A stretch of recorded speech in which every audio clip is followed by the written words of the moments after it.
ایک دفعہ کا ذکر ہے کہ ایک گھنے جنگل میں ایک چالاک کوا رہتا تھا۔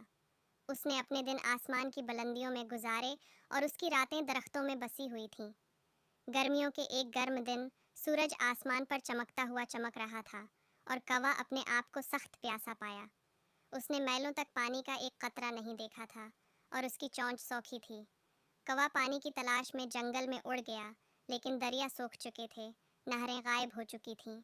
جیسے ہی وہ امید کھونے ہی والا تھا، اس نے ایک پرانی گرتی ہوئی دیوار کے پاس ایک چھوٹا گھڑا دیکھا۔ بے تابی سے کوا تحقیقات کے لیے نیچے اڑ گیا۔ اس کی مایوسی کے لیے کوے نے دیکھا کہ گھڑا صرف جزوی طور پر پانی سے بھرا ہوا تھا، جو اس کے لیے اپنی چونچ تک پہنچنے کے لیے بہت کم تھا۔ لیکن کوا ایک وسائل والا اور پرعزم پرندہ تھا۔ اس نے ادھر ادھر دیکھا اور زمین پر کچھ چھوٹے کنکر بکھرے ہوئے دیکھے۔ کوے کے ذہن میں ایک خیال آیا۔ وہ ایک ایک کر کے کنکریاں اٹھا کر گھڑے میں ڈالنے لگا۔ ہر ایک کنکر کے ساتھ اس نے گھڑے میں پانی کی سطح قدرے بلند ہو گئی۔ کوے نے اپنا کام جاری رکھا، کنکریاں اٹھانا اور گرانا، یہاں تک کہ پانی کی سطح اتنی بڑھ گئی کہ وہ پی سکتا ہے۔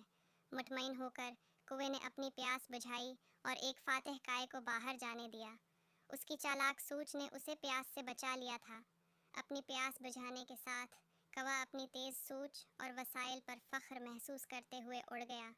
اس دن سے وہ جانتا تھا کہ تھوڑی سی تخلیقی صلاحیت اور عزم کے ساتھ وہ کسی بھی چیلنج پر قابو پا سکتا ہے، اور اس طرح ہوشیار کوا ہمیشہ کے بعد خوشی سے رہتا تھا۔